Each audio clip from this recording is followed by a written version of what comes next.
I have a guest here today, Jen McNerney. So, Jen, I love sharing vocabulary for energy work and what it is as raising empaths and how we can describe it to our kids. Any pieces you like to do with your kids? Yeah, and so I have 4 kids. It's really cute because they'll be at like Target and my littlest one will be like, "Do I need this stuffy?" or so, and like so I'm like, "Well, ask your body." Like it's like, whatever. It's just kind of funny what they choose to do it for, but we utilize it for just everything is vibrating and has a frequency. So when you talk about energy medicine, that's how I talk to my kids. It's like your thought has a frequency, and that's how, and we talk about manifesting. Everything has a resonance or a vibration or a frequency. It's just energy. And we talk a lot about being terrible, no good hosts for parasites. But that's also in your body, that's emotionally, that's metaphysically. The language I create around my kids is just kind of living in my authenticity and giving them permission to live in theirs. Ooh, that's really powerful. Authenticity is not really something I have described to my kids. We talk around it, I think, a lot, but like, naming it hasn't been something we've talked about. That's great. Yeah, Yeah. and I think it's becoming more mainstream. I don't know if you're familiar with the podcast, the Telepathy I was tapes. just going to talk about that. Yeah, When you yes, mentioned the non-speaker kids with autism, I was like, ping, has she heard about it? But I'm sure you have, because that's definitely absolutely. your field. It leads me to a question I've been contemplating in my mind based off of an episode that I was listening to recently. Susie Miller, who is also a speech therapist like us, and then teetered in the realm of bringing in spirituality with the speech Love it. therapy, and it was a really Yes. interesting discussion for me. I'm sure you too.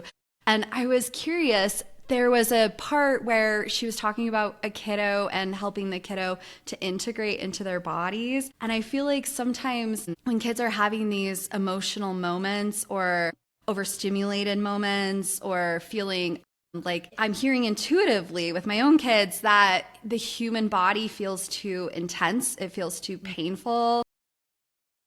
To Do you ground have, in. yeah, I Yeah. was going to ask you what your favorite tools are for kind of integrating those kids and, I have like the whole set of solfeggio healing frequencies, the tuning forks. And I think you mentioned that episode, and I was like, I got so excited because I kind of pivoted and didn't really understand, like, I wasn't really bringing in the SLP component and the frequency medicine or frequency healing or energy healing. I was really just keeping it separate, but the telepathy tapes gave me permission and also made so much sense because I would work with, well, the non-speakers. That's who I would attract, like the really complex kids that were so highly sensitive and gifted that I could tell that they were picking up on my thoughts or my feelings. And I was like, gosh, it caused me to delve into regulating myself. So I wasn't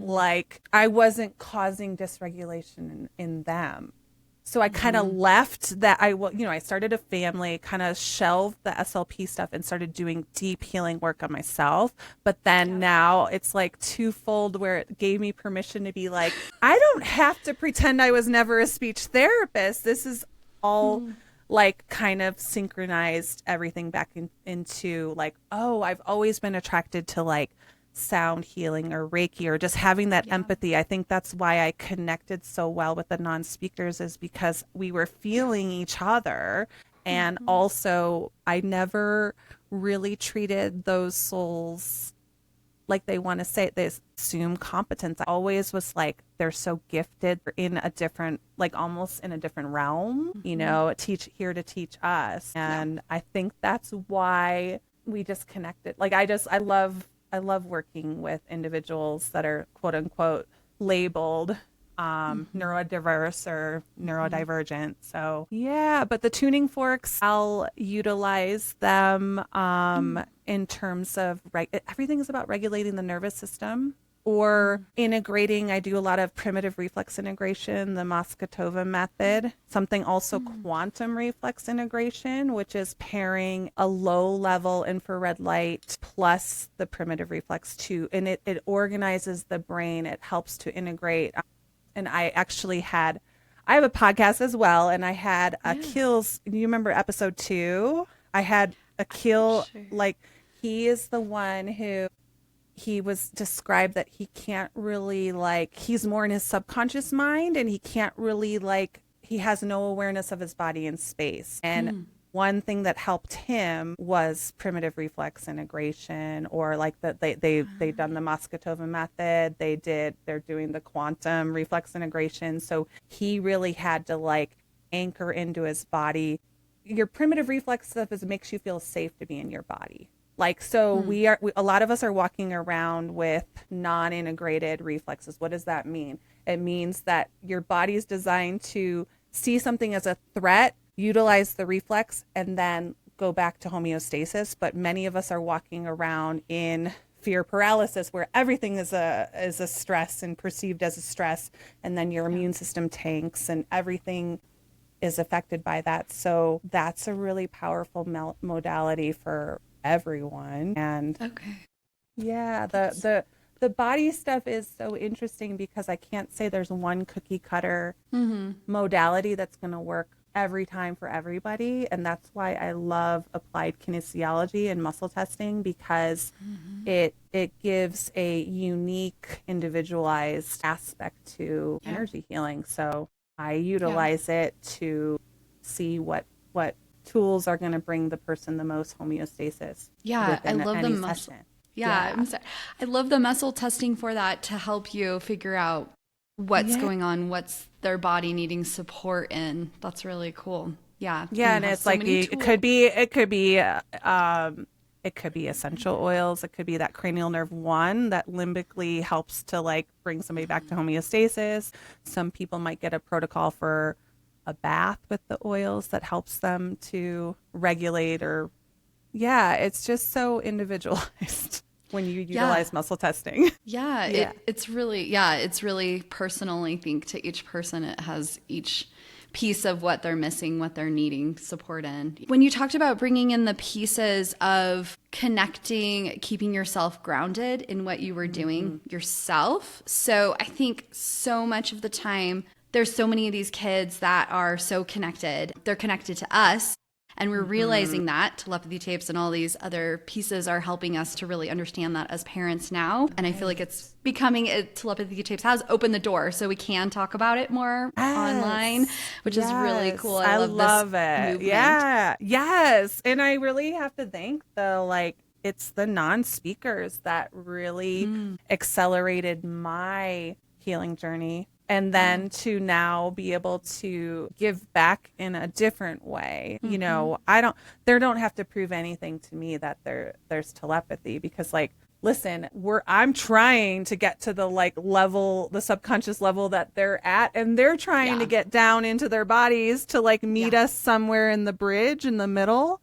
Yeah. And, you know, it's just been, it's really, like, I will say the telepathy tapes and hearing that podcast, and I don't know if you feel the same way. It's been so healing for me personally, professionally, as a mom, and it checks off every category for me. What I will say about the non-speakers is I always noticed that there was very little ego there. Like, there was such purity there. I feel like they have less of that. I mean, I know they're humans and they're in a body, right? They have their soul, they're in a body, but it's just a different vibration. So, you know, but I loved that episode where she was like, that the telepathy, like, he's like, I need this tuning fork to grab the frequency of, like, to put my body back, my soul, my emotional body, or whatever, my spiritual body back in. And I think us just being regulated enough and open to receiving those downloads, those frequencies is key, right? Yeah. It was interesting when I was working in early intervention.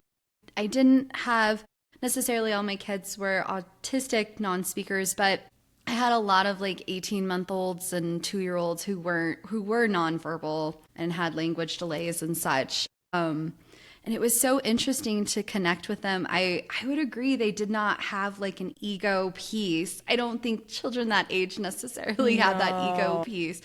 But there was so much of the puzzle was teaching the parents to connect with their kids. I was doing a lot of counseling and pieces of why is it that you need your child to talk right now? What is it you're trying to control right now that makes you feel like you have this urge, you want this to be fixed in this moment? And that pressure, trying to teach them about that pressure they're putting on their kid to speak was kind of a piece. Every behavior that we as humans act out or play out has a purpose, and it's usually a spiritual protective purpose, like it's for protection or survival. So really regulating the nervous system to feel like it's not in a survival mode, it's more in these higher vibrational things. So a lot of times when the parents, I'm like, oh, well, your child is toe walking because they have a non-integrated this reflex. They don't know where their body, like there's always a reason.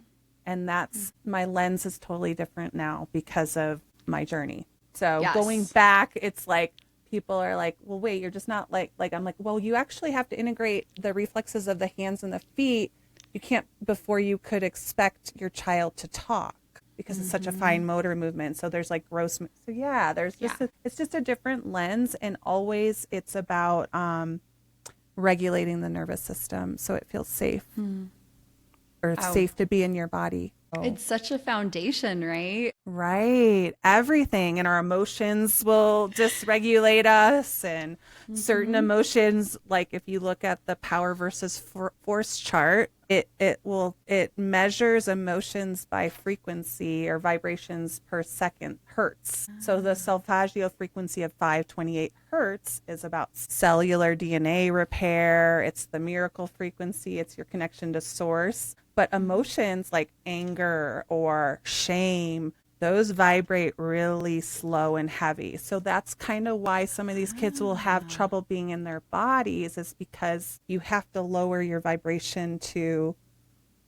resonate in these denser bodies. That's why these kids that are super gifted are having such a hard time grounding and anchoring their light into their bodies, because it's all vibration. Oh my gosh. Okay. That's a lot to ingest for me. I'm very new to the tuning forks, and I was like, I'm so drawn to this.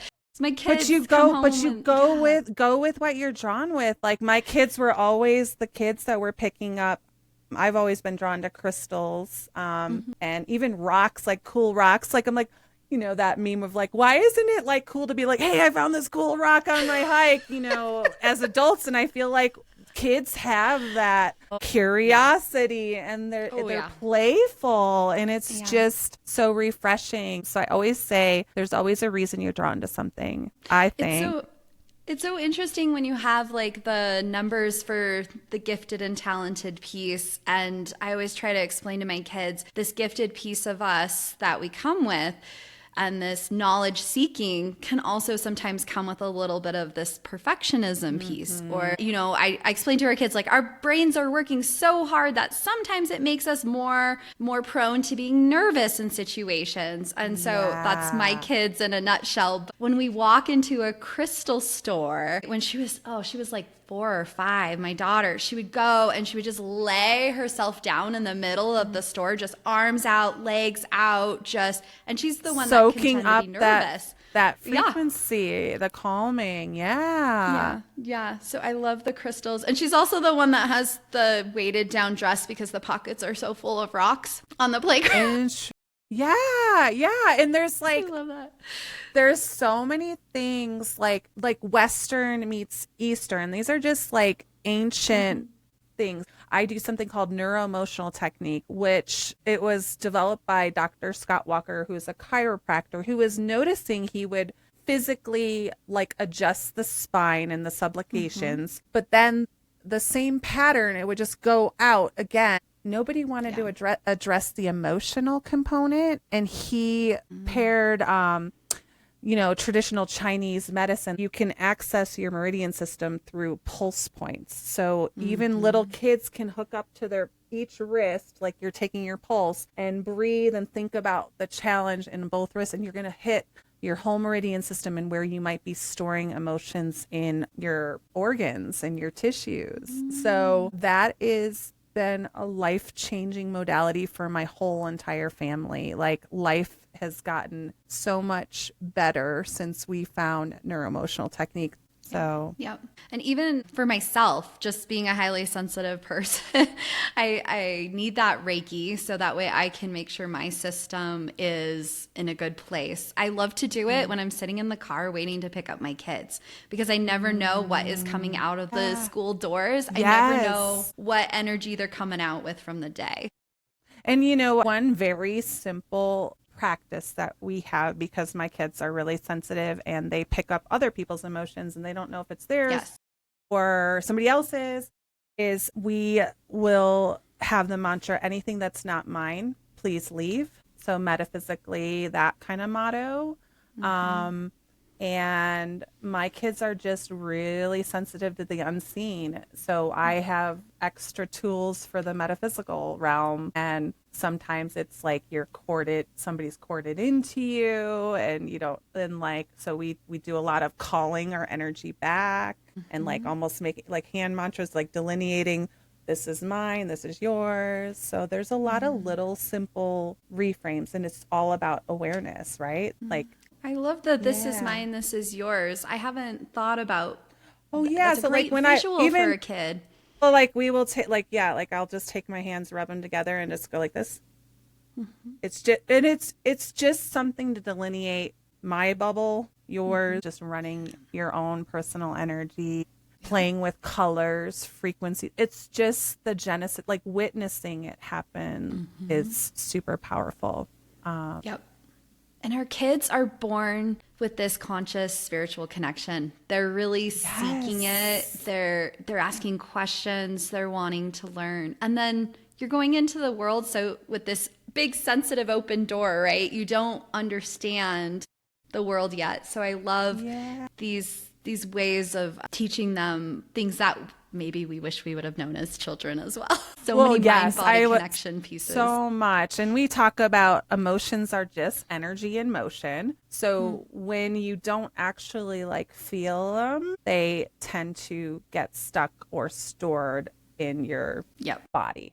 So, and then another modality that I'm just now delving into because it is wild. A lot of it has to do with my own personal journey with sleep disordered breathing, a tongue tie, and palatal expansion, all of the things is your fascia. We have like this cool underneath our skin is a whole fascia system that has consciousness and crystalline structured water. So like you can release a lot of things and regulate through just gentle. I think I'm good at it because I have the Reiki and like the touching with gentleness and gentle but firm pressure over time will melt and thaw out some stored traumas, whether it's physical, emotional, or whatnot. Wow. So I'm doing something called myofascial release by John F. Barnes. He's just a really cool, he's a physical therapist,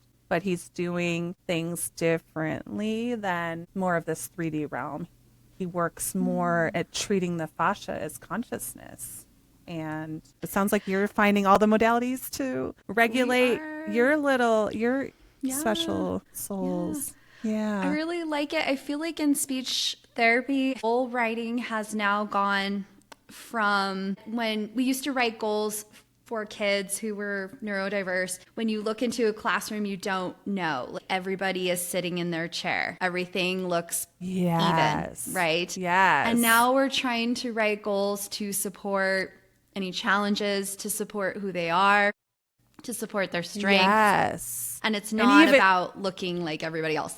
No, which that is a big shift. And that's been the biggest thing with me returning to early intervention and being like, oh, cool. Like I'm going through all the EI training in Colorado, and it's always about child first language or coaching the parents, right? Like helping their connection. And so like you being aware of like, well, why are we putting this extra pressure? A lot of it is because we have unresolved childhood, emotional, physical. So we're projecting that subconsciously onto our kids. And this is why I love, and all of your subconscious programming solidifies between 0 to like age 8 to 10. So everything we learn about the world and we talk about Yeah. I do belief work. So everything subconsciously that we've subscribed to as a belief, then you end up mocking that up in your reality. So I can give an example with me. It's like I had a belief of I must suffer to be close to God. Like I wouldn't ever ask God for help or connect to my higher self or source when everything was going really well. But I also was raised Catholic, and it was like you like this worthiness piece. There was just a lot going on. And so once I got really into the subconscious patterning and my why I subscribe to that and release it, it's like, oh, wow, life is so much better when I'm not actively looking for people and situations that just validate that belief that I've subscribed to. They are our biggest teachers. So much comes up as we are going along. As we're parents, our trip past. Like, I realize me and my husband talk about where we overcompensate for things that we didn't have growing up. Like I had both my parents worked, and so like they never were at my soccer games, and they know this is just how life was. So like we're almost overly active in our like kids activities. And so we're like, we know it. We're like, oh, this is just because we're trying to settle some hurt that we had, or I over parented my kiddo, my older son, our kiddo who was turning 10, in friendships. And I was like, why don't I just, and he finally said, Mom, I have friends, like chill out. I'm like, oh, okay. I need to go back and heal inner Carrie a little bit. Young Carrie. And it was pretty funny. Totally. But yes, I totally get what you're saying. But beautiful that you are able to, have that awareness. Anyways, thank you so much for having me here. Jen, I love what you're doing. You have a wonderful practice in Woodland Park. Yeah. I see people in person also. Like I do virtual sessions too. So it's energy. Great. Like as you learn from the telepathy tapes, nothing has to be done here. You can work on the quantum. Yeah. It's so cool. I love they're bringing it all to light. So I'll include it in the show notes and your contact and all of that. I would love to put that in there. Thanks so much for joining us and connecting. Thank you for having me. It was so great to connect with another fellow SLP mom. Please remember that the information shared on this podcast is educational in nature and does not constitute licensed mental health advice. If you need such advice, you should speak with a licensed professional about your unique situation. Thanks so much, happy listeners.